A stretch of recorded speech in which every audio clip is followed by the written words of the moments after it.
কাটিয়ে বিদায় করেছি এই তাণ্ডব লীলা রাখার জন্য নয়।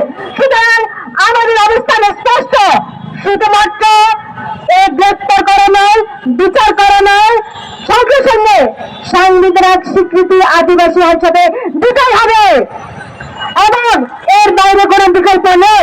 এবং অচিরে আমরা সমাবেশে যেতে চাই, এই রাজনীতি পাঠ্যপুস্তকে যুক্ত করতে হবে। কারণ সরকার যদি কোনো একটি ব্যক্তি গোষ্ঠী কোনো প্ল্যাটফর্ম ভিডিও প্ল্যাটফর্ম দাঁড়া এবং দাবি করে, এটা মানলে সরকার পরাস্ত হচ্ছে। মাদের উপর দিকে আছে সরকার, সরকারকে জনমুখী হয়ে সরকারি ভাবে সরকার পরিচালনা করতে হবে। অন্তর্বর্তীকালীন সরকারকে অভ্যুত্থানের ম্যান্ডেট দিয়ে সরকার পরিচালনা করতে হবে, অন্তর্ভুক্তিমূলক অবস্থান নিতে হবে।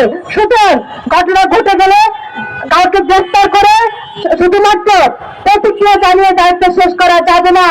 সরকার প্রথম জবাব দিবে কেন পাঠ্যপুস্তক থেকে রাজনীতি উঠানো হলো। এই প্রশ্নের জবাব সরকারকে কতদিনের মধ্যে দিতে হবে। আমি এই সমাবেশ থেকে সে ঘোষণা চাই, সরকার কাদের জন্য, কাদেরকে খুশি করার জন্য এগুলো করছে। সরকার সকলের হবে, কাউকে খুশি করার জন্য না, কোন মতাদর্শ গোষ্ঠীকে খুশি করার জন্য না, কোন ধর্মীয় গোষ্ঠীকে খুশি করার জন্য না। স্পষ্ট জবাব দিতে হবে এবং স্পষ্ট অবস্থান এই সমাবেশ থেকে আমরা ঘোষণা করতে চাই।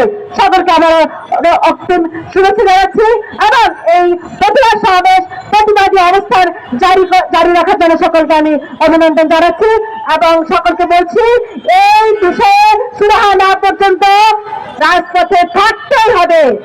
বিপ্লব দীর্ঘজীবী হোক। ধন্যবাদ অধ্যাপক জুবাইদা নাসরিন।